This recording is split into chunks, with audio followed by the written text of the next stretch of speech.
कहते हैं कि दुनिया में मन सबसे ज्यादा शक्तिशाली चीज होता है। अगर किसी चीज को तुम पूरे मन से चाह लो तो तुम उसे हासिल कर सकते हो।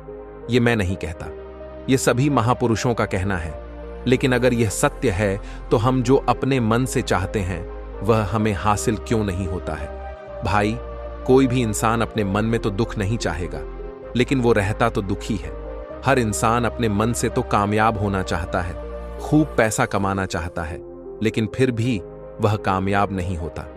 भला ऐसा दुनिया में कौन इंसान होगा जो अपने मन में यह चाहेगा कि मैं नाकामयाब रहूं या मैं पैसा ना कमाऊं? सोचने की बात है तो इसमें दो चीज निकलकर सामने आती है। या तो वह महापुरुष गलत थे जिन्होंने यह बात बोली कि मन से चाहे हुई चीज हासिल हो जाती है, या फिर हम गलत हैं। आज की इस वीडियो में मैं जो कहानी बताने वाला हूं उसमें आपको एक ऐसा मंत्र मिलेगा। उसे समझने के बाद आपको एक ऐसा मंत्र का पता चलेगा जिससे आप यह समझ पाएंगे कि अपने मन से कोई भी चीज कैसे करवाई जाती है, मन में किसी भी बात का बीज कैसे बोया जाता है। यह इस कहानी से आपको अच्छी तरह से समझ में आ जाएगा और इससे आप यह भी समझ पाएंगे कि आकर्षण का नियम, लॉ ऑफ अट्रैक्शन, कैसे काम करता है। कहानी छोटी सी है लेकिन बहुत ही गहरी है। इस कहानी को पूरा लास्ट तक सुनना, तभी आप अच्छे से इस कहानी का पूरा लाभ ले पाएंगे। तो चलिए कहानी शुरू करता हूं। एक बार की बात है, एक आदमी के जीवन में सिर्फ दुख ही दुख थे। वह जो भी काम करता उस बेचारे का वह काम पूरा ही नहीं होता। घर में आता तो घर में क्लेश बना रहता, किसी से कोई मदद मांगता तो कोई उसकी मदद नहीं करता। ऐसा लगता था कि चारों तरफ से उसके ऊपर दुख का पहाड़ टूट पड़ा है। उसे समझ नहीं आ रहा था कि मैं इन दुखों से कैसे पार पाऊं। वह दिन रात यही सोचता रहता था कि अपने दुखों से छुटकारा कैसे पाना है। इसी कारण से वह रात में सो भी नहीं पाता था। उसकी आंखों के नीचे बड़े बड़े काले घेरे बन गए थे, जो इस बात का प्रतीक थे कि वह आदमी कितना दुखी है और कितना चिंतित है। कभी कभी तो उसके मन में आत्महत्या करने के भी ख्याल आते थे, लेकिन अपने परिवार की चिंता करके वह यह कदम नहीं उठा पाता। वह इतना दुखी हो गया कि उसने निर्णय किया कि वह इन दुखों से छुटकारा पाकर ही रहेगा। इसके लिए चाहे उसे कितनी ही मेहनत करनी पड़े, कुछ भी करना पड़े, चाहे अंगारों पर चलना पड़े, लेकिन इन दुखों से छुटकारा हासिल करके रहेगा। ऐसे ही एक दिन उसने अपने मित्र से पूछा कि मैं अपने जीवन को कैसे सुधारूं। उसके मित्र ने उसे बताया कि तुम किसी बाबा के पास जाओ। बाबाओं के पास ऐसा मंत्र होता है जिससे सारे दुख मिट जाते हैं, जीवन खुशियों से भर जाता है और धन संपदा भी हासिल होती है।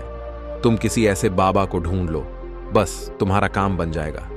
उस आदमी के मन में यह बात पूरी तरह से पक्की बैठ गई कि कोई बाबा ही मेरा दुख दूर कर सकता है, और इसीलिए उसे किसी भी बाबा के बारे में पता चलता तो वह उस बाबा के पास पहुंच जाता, उस बाबा को अपनी समस्या बताता और उससे उसका समाधान पूछता और कहता कि बाबा, मैं कुछ भी करने के लिए तैयार हूं, लेकिन मेरी इन समस्याओं से मुझे छुटकारा दिला दीजिए।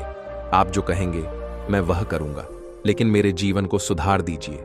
बाबा उसे कुछ टोने टोटके बताते थे करने के लिए, और बदले में दान दक्षिणा ले लेते थे कि यह टोना टोटका करने के बाद तुम्हारे घर में सुख शांति बनी रहेगी। बस इस टोटके को पूरी विधि के साथ करना। वह आदमी घर लौटकर पूरी विधि के साथ टोने टोटके करने लगा, लेकिन बहुत टोने टोटके करने के बाद भी उसके जीवन में कुछ बदलाव नहीं आया। इसके विपरीत उसका जीवन और ज्यादा दुखी हो गया। जो भी बाबा उसे टोना टोटका देता था वह बदले में उससे दान दक्षिणा लेता था, जिससे उसका धन भी धीरे धीरे खत्म हो रहा था। इससे उसके जीवन में दुख और ज्यादा बढ़ गया। तब उसे लगा कि बाबाओं के पास जाने से तो मेरे जीवन में दुख कम होने की वजह बढ़ते ही जा रहे हैं। तो मुझे क्या करना चाहिए? बाबाओं के पास जाऊं या ना जाऊं? फिर एक दिन एक आदमी ने उसे बताया कि तुम अपने घर में किसी पंडित को बुलाकर हवन करवा लो। हवन होगा, घर शुद्ध हो जाएगा, कोई भी बुरी ऊर्जा होगी घर में तो वह घर से बाहर चली जाएगी। किसी पंडित को बुलाकर पूरे विधि विधान उसे मंत्र उच्चारण कराओ, हवन कराओ, जिससे घर में सुख शांति आए। उस आदमी के मन में यह बात बैठ गई और उसने एक पंडित को अपने घर पर बुलाकर हवन करवा दिया। हवन अच्छी तरह से संपन्न हुआ। बदले में पंडित ने भी अच्छी दान दक्षिणा ली और उसके बाद वह वहां से विदा हो गया। लेकिन कुछ दिनों के बाद उस आदमी को महसूस हुआ कि उसके जीवन में अभी भी कोई बदलाव नहीं आया है। अब वह आदमी पूरी तरह से दुखी हो गया और ज्यादा परेशान हो गया।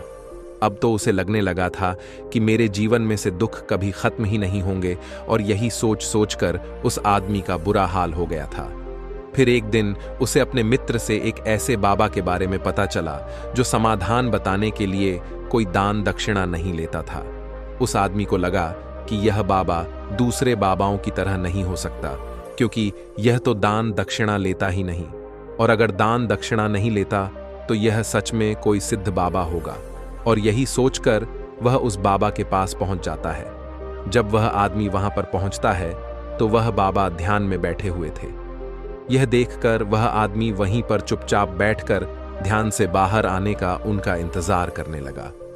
थोड़ी देर बाद बाबा ने आंखें खोली तो सामने एक दुखी और परेशान युवक को बैठे देखा। उसकी आंखों के नीचे काले घेरे देखकर ही समझ गया कि यह आदमी अपने जीवन से कितना परेशान है। उसे संबोधित करते हुए बाबा ने पूछा कि बच्चा, क्या चाहते हो? बाबा के पास क्या लेने आए हो? उस आदमी ने कहा कि बाबा, मैं अपने जीवन से बहुत परेशान हूं। मैंने इन दुखों को दूर करने के लिए बहुत सारे रास्ते अपनाए, हर वो तरकीब करके देखें जो किसी बाबा ने मुझे बताई, हर वो काम किया जो कोई भी इंसान ने मुझसे करने को कहा, लेकिन मेरे जीवन में दुखों में कोई कमी नहीं आई। बाबा, इसके विपरीत मेरे जीवन में दुखों में बढ़ोतरी हो गई है। मुझे समझ में नहीं आ रहा है कि मैं क्या करूं। कभी कभी तो मैं आत्महत्या करने की सोचता हूं, लेकिन मैं अपने परिवार की सोच कर मैं यह कदम नहीं उठाता हूं। मैंने आपके बारे में बहुत सुना है बाबा, और मैं बहुत उम्मीद के साथ आपके पास आया हूं। कृपया करके मुझे कोई ऐसा मार्ग बताएं जिससे मुझे अपने दुखों से छुटकारा मिल जाए। मैं अपने दुखों से छुटकारा पाने के लिए कुछ भी करने को तैयार हूं। आप मुझे कोई भी रास्ता बताएं, चाहे वह रास्ता कितना ही कठिन क्यों ना हो, मैं उसको पार करके रहूंगा। बाबा ने महसूस किया कि आदमी तो सच में बहुत परेशान है। बाबा ने उसकी बात सुनकर कहा कि बच्चा, दुखों को दूर करने के लिए मंत्र ऐसे ही नहीं मिलते हैं, मंत्र पाने के लिए कुछ करना पड़ता है। तुम कुछ कर सकते हो। यह सुनकर पहले तो उस आदमी ने सोचा कि यह बाबा भी मुझसे दान दक्षिणा मांगेंगे, लेकिन और कोई रास्ता ना पाकर उस आदमी ने कहा, बाबा, आपको जितना भी दान दक्षिणा चाहिए मैं देने के लिए तैयार हूं, लेकिन आपका मंत्र सच्चा होना चाहिए, वह पूरा होना चाहिए, उसका फल मुझे मिलना चाहिए। उसके बाद मैं आपको जो भी दान दक्षिणा लेना चाहते हो मैं आपको दे दूंगा। बाबा ने कहा, दान दक्षिणा तो बहुत छोटी चीज है, मुझे वह नहीं चाहिए। इस पर वो आदमी सोच विचार करके बोला, तो बाबा, मैं अंगारों पर भी चलने के लिए तैयार हूं, आप मुझे बस आज्ञा दीजिए। बाबा ने कहा कि अंगारों पर चलने वाली छोटी चीज मैं तुमसे नहीं कराने वाला हूं। मैं जो तुमसे कराने वाला हूं वह बहुत कठिन मंत्र है, उसे पूरा कर पाओगे। उसने कहा, बाबा, आप मुझे बताइए तो सही, मुझे करना क्या होगा? मैं कुछ भी करने के लिए तैयार हूं। इस पर बाबा ने उसे कहा कि यहां से जब तुम अपने घर जाओ तो रास्ते में अपने मन में यह दोहराते जाना कि मैं सुखी हूं, मैं सुखी हूं। बार बार अपने मन में यही दोहराना, और याद रहे जुबान पर यह नहीं आना चाहिए, यह सिर्फ मन में दोहराना है। यह सुनकर वो आदमी बोला, बाबा, बस इतनी सी बात है, ये तो मैं चुटकी बजाते कर लूंगा, लेकिन इससे होगा क्या? बाबा बोले कि इस मंत्र को करके तो देखो, वैसे भी तुमने इतने बाबाओं के मंत्र किए हैं, तो इस मंत्र को भी करके देख लो।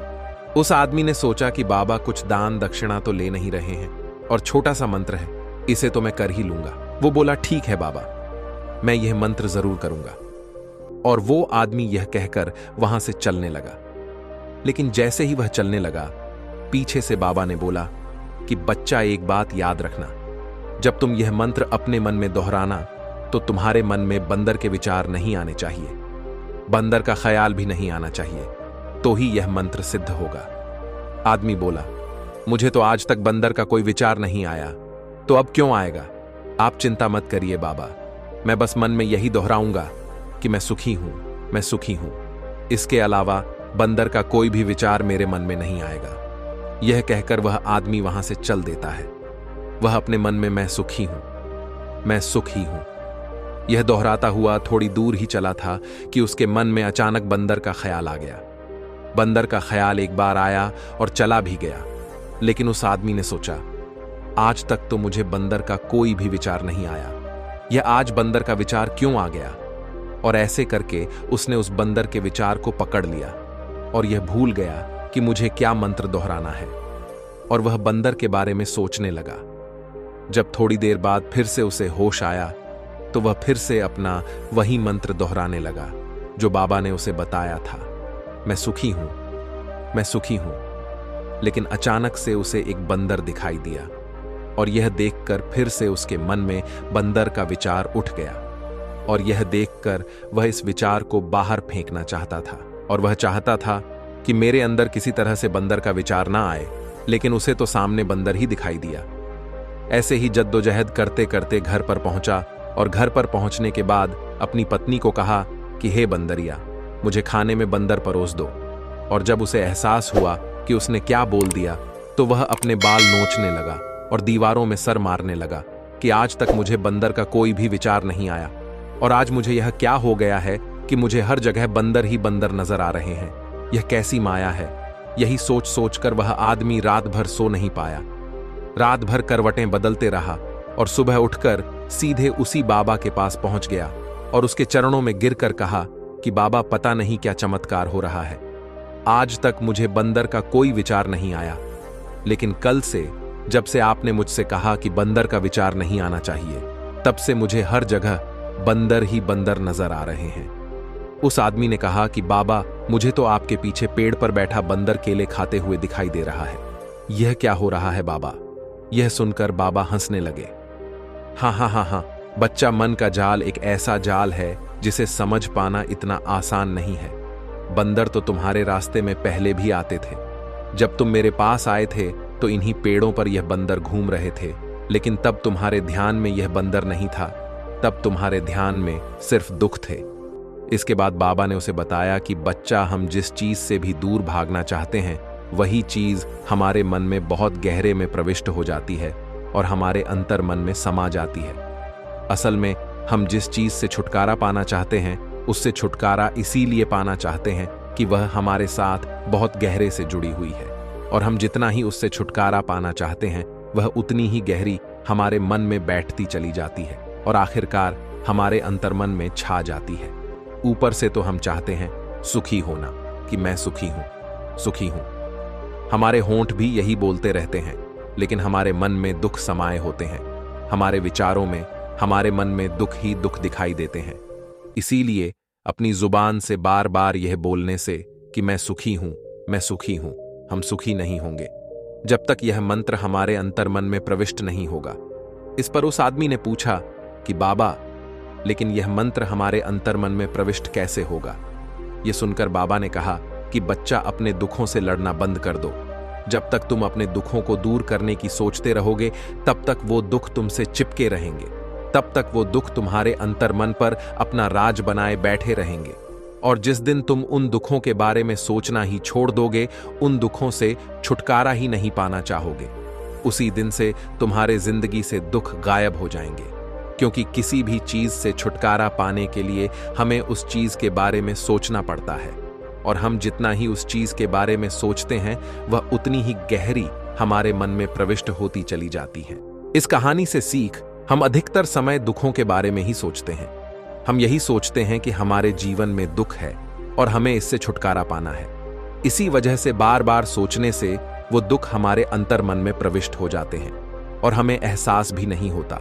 इसीलिए अगर तुम दुखों से छुटकारा पाना चाहते हो तो दुखों से छुटकारा पाने के बारे में सोचना छोड़ दो, तुम्हें दुखों से छुटकारा मिल जाएगा। अक्सर आदमी धूम्रपान छोड़ना चाहता है, शराब छोड़ना चाहता है, सुबह अपने आप से यह वादा करता है कि मैं कोई भी गलत काम नहीं करूंगा, लेकिन शाम को जब लौटता है तो नशे में चूर होकर लौटता है। ऐसा क्यों होता है?